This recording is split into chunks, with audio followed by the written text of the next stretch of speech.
교도를 하겠습니다.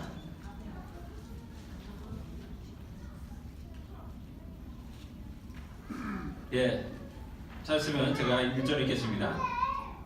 헤롯 왕 때 예수께서 유대 베들레헴에서 나심에 동방으로부터 박사들이 예루살렘에 이르러 말하되 유대인의 왕은 누가 어디 계시냐? 네가 동방에서 그를 보고 그에게 경배를 받으라. 헤롯 왕과 온 예루살렘이 듣고 소동한지라.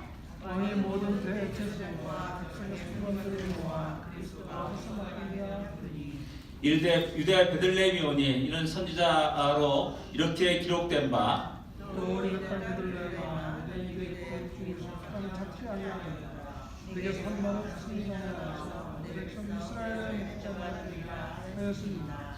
이에 헤롯이 가만히 박사들을 불러 별이 나타난 때를 자세히 묻고 베들레헴으로 보내려 이르되 가서 아기에 대하여 자세히 알아보고 착하던 내게 보아요. 나도 가서 그에게 경배하게 하라. 박사들이 왕의 말을 듣고 갈새 동방에서 보던 그 별이 문득 앞서 인도하여 가다가 아기 있는 곳 위에 머물러 서 있는지라. 그들이 별을 보고 매우 크게 기뻐하고 기뻐하다. 집에 들어가 아기와 그의 어머니 마리아가 함께 있는 것을 보고 엎드려 아기께 경배하고 보배압을 열어 황금과 유향과 모략을 예물로 드리니라. 그들은 꿈에 헤롯에게로 들어가지만 같이 상을 받아 자기를 일러 그에게 하더라. 아멘. 내일 모레 성탄절입니다. 우리 교회도 아이들에게 또 귀한 선물을 또 주기도 합니다. 또 우리 모두가 다 기뻐하며 또 즐거워하는 그런 계절이기도 합니다. 그러나 이제 진정으로 우리가 성탄절의 의미가 무엇인지, 우리가 성탄절을 어떻게 지내야 될지를 한번 오늘 본문을 통해서 또 알기를 원합니다. 성탄절의 의미가 이제 많이 퇴색하고 왜곡되는 그런 모습을 보게 됩니다. 메리 크리스마스라는 단어는 이제 점점 우리 주위에서 사라지게 되고 해피 할로데이라는 그런 단어와 구호를 우리 주위에서 많이 보게 되는 겁니다. 그래서 무엇인가 달라지고 있다는 것을 우리가 알 수가 있습니다. 오늘 본문은 이제 우리 예수님 탄생 시에 여러 각 사람들의 반응을 이렇게 기록하고 있습니다. 그 반응을 통해서 오늘 우리가 어떤 모습으로 살아가야 될 건지, 올바르게 성탄을 맞이하는 우리들의 모습은 어때야 될지를 한번 생각하고 보기를 원합니다. 제일 먼저 우리가 잘 아듯이 동방박사들의 모습입니다. 동방박사들은 유대인의 왕을 만나려 머나먼 순례길을 떠납니다. 그들의 길이 하루 이틀의 거리가 아닙니다. 한 달, 두 달의 거리일 수도 있다는 사실입니다. 한 달, 두 달뿐만 아니라 그 여행을 준비하기 위해서 그냥 맨몸으로 가는 게 아니지 않습니까? 여러 가지 식량들, 또 여러 가지 여비들을 또 준비해서 떠나야 준비하겠죠. 그럼 또 몇 달이 또 소요될 것입니다. 이렇게 많은 준비와 머나먼 길의 순례를 떠나게 됩니다. 이 동방박사라는 직책은 여러분들 잘 아다시피 점성술사라 나쁘게 말하면 그렇게 얘기하는데, 오늘로 말한다면 천문학자라고 말할 수가 있습니다. 그 당시 별들의 움직임을 살펴보면서 기륭화복을 얘기했고, 또 국가 왕에게 또한 건의하고 정책을 쓰는 그런 귀중한 역할을 했던 사람입니다. 그 당시의 최고의 지식인으로서 나라의 정책에 관여했던 사람들. 근데 그런 사람들이 순례길을 떠나는 겁니다. 자기 일을 다 버리고 새로 태어난 유대인의 왕을 맞이하기 위해서, 만나기 위해서 그 머나먼 길을 떠나고 있음을 볼 수가 있습니다. 성탄절, 그 주인공은 내가 아니라 우리 주님이시라는 사실을 기억해야 됩니다.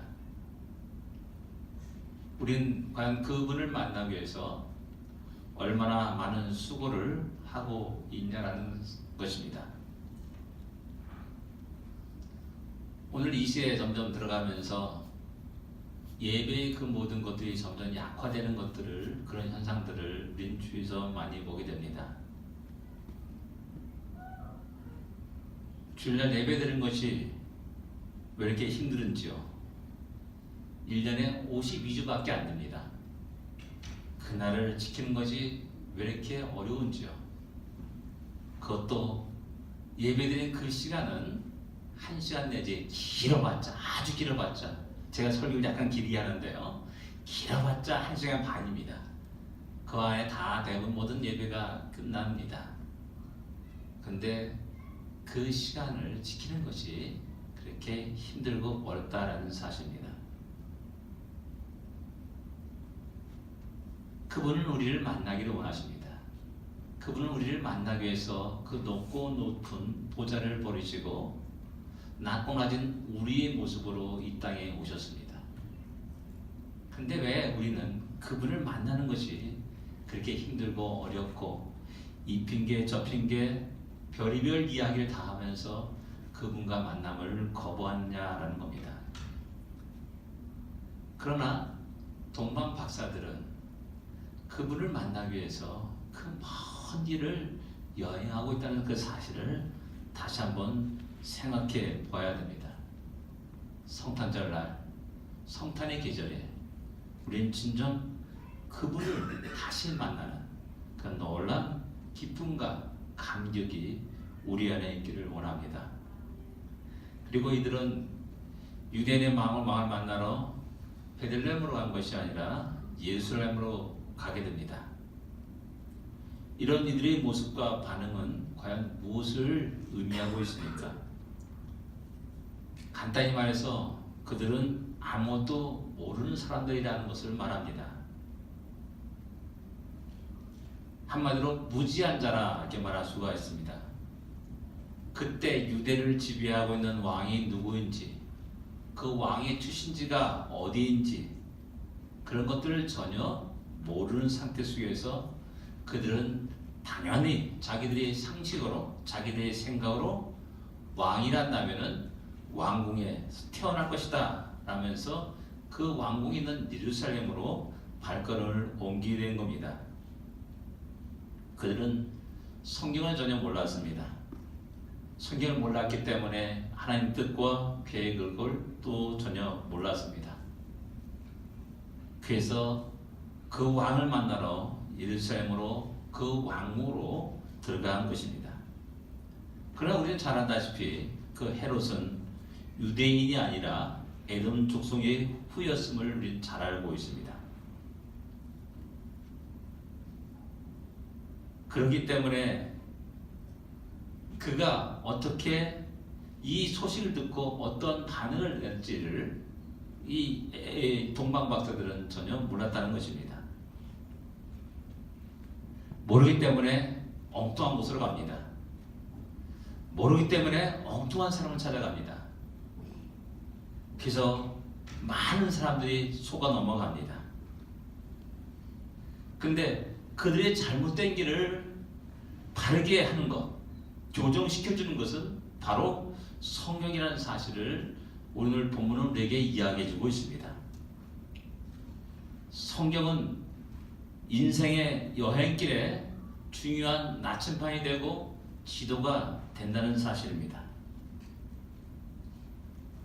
근데 안타깝게도 세계 가장 베스트셀러가 성경이라고 말하지만은 과연 성경을 우리는 얼마나 사랑하고 있고 얼마나 읽고 있으며 그 안에 있는 풍성한 하나님의 뜻과 계획을 우리가 캐내어서 그 보화를 가슴에 담고 살아가냐는 겁니다. 너무나 많은 사람들이 무지한 상태 속에서 엉뚱한 사람들에 속고 사기를 당하는 것이 오늘 현재 우리들의 모습입니다. 성경을 들으려고 엉뚱한 사람의 귀에 말에 귀를 기릅니다. 믿지 않는 사람들의 말에 귀를 기릅니다. 그들이 말하는 성경을 들으려고 애를 씁니다. 참 어처구니없는 짓이 오늘날 이 땅에 일어나고 있는 겁니다. 인도의 철학자인가 그 사람이 라준이시라는 사람이 있습니다. 그 사람도 창세기를 강의했습니다. 창세기를 말했어요. 창세기 성경을 이야기했어요. 과연 그 사람이 말하는 창세기가 진짜 하나님 우리에게 말씀하고자 하는 그 말씀이냐는 겁니다. 근데 우리는 그 사람들 말에 귀를 기울여요. 그 사람이 말하는 성경 귀를 기울여요. 참 안타까운 일이 오늘 우리 시대에 일어나고 있다는 겁니다. 진짜 우리는 그 성경을 얼마나 알고 있습니까? 얼마나 그 성경을 사랑합니까?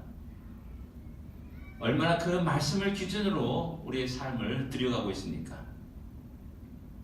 나의 감정이 아니라, 나의 이성이 아니라, 나의 경험이 아니라, 나의 지혜가 아니라 성경이 지배를 받는 진정한 크리스찬이 되어야 됩니다. 이 성경을 알지 못하면 예수님에 대해서 왜곡된 모습을 우리가 간직하게 되는 겁니다. 대표 케이스가 유대인이 아닙니까? 그들의 잘못이 오늘 이 시대에 우리 성도들에 의해서 자행되고 있다는 사실을 또 우리 심각하게 볼 수 있어야 된다는 겁니다. 예루살렘을 향하던 동방박사의 발걸음을 베들레헴으로 돌리게 된 것은 바로 성경의 예언의 말씀 때문에 그렇다는 사실을 다시 한번 우리는 기억해야 됩니다. 이 성탄의 계절에 우리는 더욱더 그 성경을 사랑하면서 그 성경 속에 이 담겨있는 하나님의 크고 풍성한 놀라운 뜻과 계획들을 캐내가는 지혜로운 자들이 되어야 됩니다. 또 우리는 예루살렘과 헤롯 왕의 반응을 우리는 볼 수가 있습니다. 3절에 보면은 이들이 동방박사의 말을 듣고 소동하였다라고 이렇게 기록합니다. 소동하는 단어는 금방 알다시피 선동하다, 놀라다, 교란시키다, 어지럽히다, 요란케 하다, 괴롭히다 라는 그런 모든 뜻을 담고 있는 말입니다. 흔들어 놓았습니다. 고요한 예루살렘을 완전히 뒤엎어 놓았습니다. 잔잔한 호수에 거대한 돌을 던져가지고 큰 파도가 일기한 그런 상황이라 할 수가 있습니다. 이 단어를 통해서 동방박사가 그들의 말이 그 당시에 헤롯 왕과 이런 사람들에게 얼마나 큰 충격을 줬는지를 우리는 쉽게 알 수가 있는 겁니다. 그들의 놀람들, 당황함들, 그것으로 인하여 혼란함과 괴로움들을 우리는 짐작할 수가 있습니다. 헤롯 왕의 입장에서 한번 살펴볼 수가 있어야 됩니다. 그 자신은 유다 왕가 출신이 아닙니다. 그렇기 때문에 늘 언제나 그 정통성의 왕에 대한 정통성에 대한 문제와 컴플렉스가 그를 떠나지 않았습니다. 그래서 이 헤롯은 유대인의 마음을 좀 사르려고 성전 증축을 합니다. 그래서 AD 70년에 무너진 그 예루살렘 성전은 바로 헤롯 왕 때 시작된 그 성전입니다. 그 다음에 또 하스몬 왕가의 딸인 미리암네아와 결혼을 합니다. 이 하스몬 왕가는 마카비 그 반란을 통해서 이루어진 그 나라입니다. 독립왕국입니다. 유대 독립왕국입니다.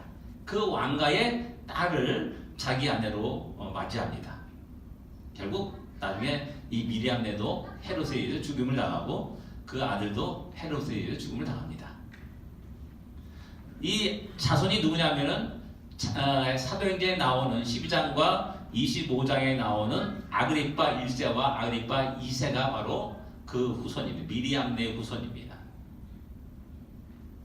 얼마나 자기의 왕가의 정통성에 부족했으면 이렇게까지 결혼해서 자손을 낳냐라는 겁니다. 그런데 동방박사들이 와가지고 태어난 유대 왕을 만나러 왔다라고 말하니까는 완전히 깜짝 놀라고 충격적인 그런 것이 아닐 수 없는 겁니다. 우리가 잘 알다시피 정치 권력이라는 것은 아주 냉혹합니다. 부자 간에도 결코 함께 공유할 수 없는 것이 정치 권력이라는 사실입니다. 그런데 유대인의 왕이 태어났다. 이것은 헤롯의 입장에서 보면 엄청난 충격인 겁니다. 이 헤롯의 반응의 가장 중요한 핵심이 무엇입니까? 이제 자기가 누렸던 그 권력들, 부귀영화들에 대한 모든 것을 다 잃어버린다는 그런 생각입니다. 거기에 대한 혼란과 두려움이 헤롯에게 있는 겁니다. 또한 이런 모든 것들은 예수님보다도 자기가 갖고 있는 권력과 부귀 영화를 더 소중하게 생각하는 사람이라고 말할 수가 있습니다. 이런 모습은 또한 예수님께 찾아와서 내가 무엇은 선한 일을 행하여 영생을 얻으리까 하고 말한 어떤 부자 청년의 모습에도 찾아볼 수가 있습니다. 주님이 그에게 대답합니다. 내 가진 모든 재산을 다 팔아서 가난한 자들 주고 나를 따르라 라고 말합니다. 근데 안타깝게도 그는 재산이 많기 때문에 근심하여 돌아갔다 라고 성경은 기록하고 있습니다. 자신이 가지고 있는 재산이 바로 자기 메시아인 그분의 명령을 순종하지 못하는 그러한 일로 걸림돌이 되는 것들을 볼 수가 있습니다. 우리의 신앙생활 속에도 우리는 이러한 잘못을 쉽게 범할 때가 많습니다. 우리가 갖고 있는 지위와 명예, 권력들, 또 더 나아가서 우리 인간의 자존심, 체면 등을 잃어버릴까봐 두려움 속에 주님을 따르지 못하고 주의 말씀을 명령에 순종하지 못하고 주님을 거부하는 그러한 어리석음을 범할 때가 많이 있습니다. 이런 사람의 공통점이 뭐냐면 내가 잃어버릴 것을 두려워하는 겁니다. 참으로 어리석은 일입니다. 내가 그것을 손을 놓는 순간에 하나님 나에게 더 큰 것, 더 큰 기쁨과 영광을 주신다는 사실을 기억하지 못하는 어리석음이 있다는 겁니다. 우리 주님 바로 그러한 분이십니다. 세계의 어떤 것과도 바꿀 수 없는 주님이십니다. 그분이 바로 나의 삶 속에, 나의 인생 속에 찾아오셨다는 사실입니다. 근데 우리는 알량한 내가 갖고 있는 그 작은 것, 쓰레기 같은 것 때문에 그분을 영접하지 못하고 맞이하지 못하고 환영하지 못하는 그런 어리석음을 범할 때가 많다는 것이죠. 이 성탄의제들에 바르게 그분을 보고 그분을 만나고 그분을 함께 즐거워하며 또한 함께 살아갈 수 있는 우리가 되어야 될 줄 압니다. 예루살렘 사람들은 왜 큰 소동을 하였습니까? 이 사람들이 아마 권력을 갖고 있는 사람이라고 말할 수 있고 일반 대중이라고 말할 수가 있습니다. 저는 대중의 입장에서 얘기하는 겁니다. 대부분 일반적인 유대인의 입장에서 한번 생각해 볼 수가 있습니다. 유대인 입장에서 보면 자기들이 통치하는 사람이 에돔 족속의 헤롯이라는 사실에 큰 자존심이 상하는 겁니다. 더 나아가서 이제는 로마 제국의 지배를 받는 그런 입장인 겁니다. 이들의 소원은 뭡니까? 얼마전에 하스몬 왕가가 독립왕국을 이루면서 100년을 지속했듯이 또 더 나아 거슬러 올라가면 다윗 왕이 통일왕국을 이뤘듯이 그런 세계를 꿈꾸는 사람이 대부분의 유대인들의 삶이었습니다. 꿈이었습니다. 헛된 망상이라 할 수가 있습니다. 야, 유대인 왕이 왔다. 이 말을 듣고 야, 다시 그 세계가 다시 우리 세계에 펼쳐질 수 있구나. 나는 그런 헛된 망상을 가질 수 있다는 겁니다. 자기 착각에 빠질 수 있다는 겁니다. 이런 유대인들의 자기의 메시아관, 유대인의 메시아관에 사로잡혀가지고 결국 자기의 메시아를, 그들의 메시아를 십자가에 달려 죽이는 그런 어처구니 없는 엄청난 큰 죄악을 범하고 말았다는 겁니다. 사람은 다 말합니다. 내가 기도하는 것, 내가 바라는 것, 내가 소망하는 모든 것들이 그대로 이루어지기를 기도하고 또한 바랍니다. 이런 신앙생활은 우리에게 굉장히 위험성을 가져다 줍니다. 내 중심적인 신앙생활입니다. 하나님 중심적인 신앙생활이 아니라는 겁니다. 성경을 펼쳐서 읽으면서 과연 주님이 이 땅에 보내실 메시아의 모습은 과연 어떤 모습인가를 바로 알아낼 텐데 언제나 다윗 왕가의 그 왕국, 통일왕국, 번영의 왕국만을 생각하면서 그들은 그 메시아를 기다리고 있고 지금도 기다리고 있는 것이죠. 그러나 성경에 보면은 고난의 종의 모습도 있고 우리를 위해서 번제를 드리고 속죄를 드리고 속건제를 드리는 그 주님의 모습을 우리에게 이야기하고 소개하고 끝없이 말씀하고 있다는 사실을 우리는 다시 기억해야 된다는 겁니다. 내가 바라고 내가 소망하고 내가 계획한 것이 아니라 그것을 이루어지는 하나님이 아니라 진정 하나님 뜻이 이 땅에 이루어지기를 기도하며 그것을 소망하며 살아가는 우리가 되어야 됩니다. 다니엘의 세 친구가 대표적인 케이스를 알 수 있습니다. 뜨거운 풀무불에 던져지게 됩니다. 그들이 느부갓네살 왕, 그 당시에 최고의 권력자 앞에서도 담대하게 말한 것이 무엇입니까? 그리하지 아니하실지라도 입니다. 우리가 왕의 신들을 섬기지 아니하고 왕이 만드신 세우신 그 금신상에도 절하지 아니하겠나이다 라고 이렇게 말합니다. 그리하지 아니할지라도 죽어도 좋습니다. 괜찮습니다. 그러나 그것으로 인해서 그 죽음의 이유로 인해서 내가 당신이 만든 그 신상에 또 다른 신에게 절하지 않겠습니다 라고 아주 담대하게 이야기하고 있는 겁니다. 어떤 사람이 살고 싶지 않은 사람이 있겠습니까? 성공하고 싶지 않은 사람이 어디 있겠습니까? 다 잘되고 잘 먹고 풍요롭게 화려하게 삶을 살고자 하는 것이 우리의 모습이 아닙니까? 그러나 내 뜻과는 정반대로 하나님 나를 사용하실 때가 있다는 사실입니다. 나를 고난의 고동토리로 몰고 갈 때도 있다는 사실입니다. 쓰라린 패배를 또한 맛보게 할 때도 있다는 사실입니다. 때로는 내가 고칠 수 없는 어떤 고질병에 걸릴 수도 있고 불치병에 걸려서 또한 시험시험 많고 고생하는 그런 인생을 살 수도 있다는 사실입니다. 근데 우리는 그것을 거부합니다. 어떻게든 하루를 더 살려고 발버둥칩니다. 좀 더 건강하게 살려고 모든 보약을 다 먹어치웁니다. 우리 한국 사람들이 정력에 좋다 한다면 다 간단합니다. 바퀴벌레 퇴치하는 방법 간단합니다. 바퀴벌레 참 정력이 좋다라는 이 논문 하나만 딱 발표해버리면 바퀴벌레 씨도 안 남습니다.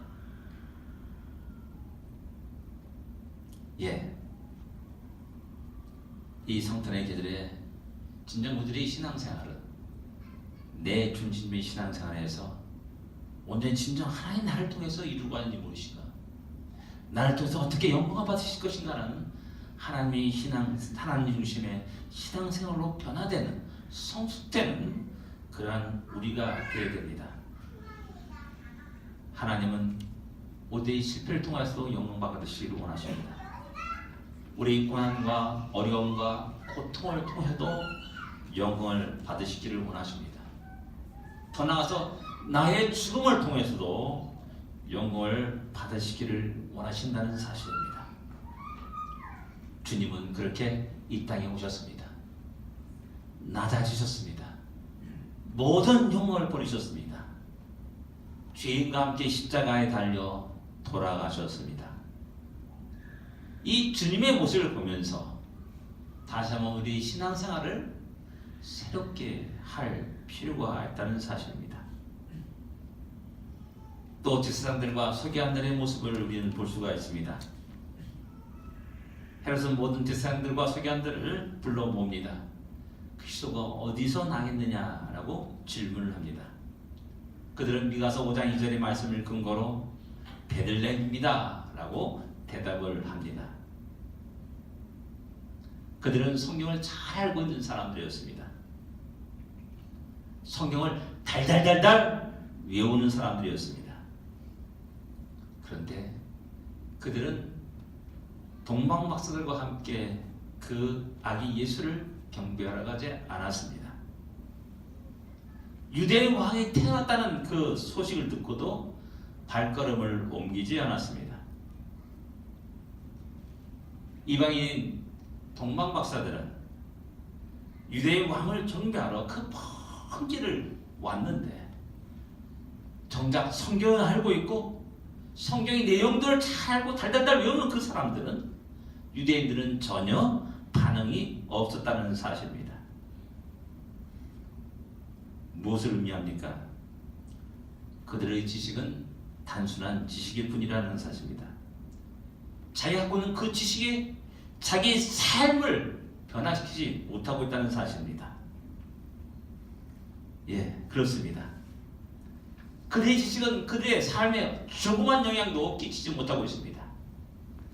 믿음과는 전혀 관계가 없는 별개의 지식인 겁니다. 그들은 박사학위 몇 개를 받았을지 모릅니다.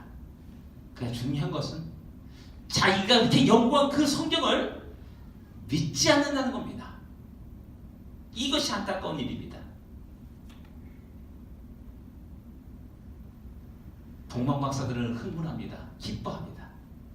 그러나 그들은 전혀 기쁨과 흥분과 감격이 없습니다. 이런 모습은 오늘날 우리 신앙인들에게서 쉽게 찾아볼 수 있는 모습입니다. 신앙사람이 성경을 잘 압니다. 그러나 믿지 않습니다. 믿음이 없습니다. 이런 세상의 풍조를 쫓아서 그 풍조를 따르는 많은 신앙인들이 있다는 사실을 우리 또한 쉽게 발견할 수가 있습니다. 김대중 대통령 때 온노비 사건이 크게 신문에 난 적이 있습니다. 그 구성원 많은 우리 사모님들이 쫙 재판정에 와서 증언을 하고 또 그런 청문회에 나와서 증언한 적이 있습니다. 그 온노비 사건에 관련된 대부분의 모든 사람들이 열심히 제자훈련하는 그 사람들이었습니다. 강남의 모교회에서 열심히 신앙들 만나서 기도하고 하는 사람들이었습니다. 제자훈련 열심히 하면 뭐합니까? 참 안타까운 일이 아닐 수 없습니다. 그 어떤 사람이 그러지 않습니까? 당신이 믿는 하나님과 이 사람이 믿는 하나님이 어떻게 다르냐? 왜 똑같은 사건인데 왜 증인이 다르냐? 증언한 내용이 다르냐? 라면서 그 사람이 통탄한 적도 있었습니다. 다 자기 살기 위해서 그런 거겠죠. 자기 살기 위해서 다 대통령이 치는 겁니다. 이런 세상의 풍조를 따르는 우리들의 신앙의 모습, 연약한 우리들의 모습도 우리는 발견해야 됩니다. 우리 종종 야 나도 다 알아 라는 그런 사람들을 만나게 됩니다. 근데 예배를 드리지 않습니다. 야 나도 예전에 다 교회를 다녀봤어 라는 사람도 만나게 됩니다. 그런데 그들은 하나님을 두려워하지 않습니다. 오늘 우리들의 신앙의 문제가 여기에 있다고 생각됩니다. 아는 것은 많은데 또 들은 것도 많은데 우리의 삶의 변화가 전혀 없는 겁니다. 예수 믿는 나오지 않습니다. 예배드리지 않습니다. 자신의 삶을 드리지 않습니다. 여전히 세상에 빠져서 세상의 가치관대로 살아갈 뿐입니다. 그리고 모든 것을 아는 체 합니다. 나도 교회 다닌다고 말합니다. 나도 예배드린다고 말합니다. 나도 찬양한다고 말합니다. 입으로는 하나님에 대해서, 예수님에 대해서, 사랑에 대해서, 성경에 대해서 청산유처럼 말하지만은 안타깝게도 그의 모든 삶은 세상과 조금도 다름이 없는 그런 삶을 살아갑니다. 안다고 하는데 진짜 아무것도 모르는, 그리고 멸망의 길로 치닫아 달려가는 그들의 모습을 볼 수가 있는 겁니다. 가장 중요한 건 뭐냐면은 그 성경이, 그 말씀이 나와 아무 관계가 없다는 겁니다. 여기에 문제가 있는 겁니다. 요즘 정부에서 제일 많이 나오는 말이 뭡니까? 내로남불이라는 말입니다. 내로남불. 내가 로맨스고 저 사람이 하면 불륜이다라는 그 말입니다. 진짜 그렇습니다. 전에 신나게 막 똑같이 공격하고 비난을 했는데 자기들이 똑같은 일을 당하고 보니까 그건 괜찮아 라고 슬쩍슬쩍 구렁이 담는 것이 넘어가려고 하는 그런 모습을 보여주고 있는 겁니다. 우리 신앙인도 똑같습니다.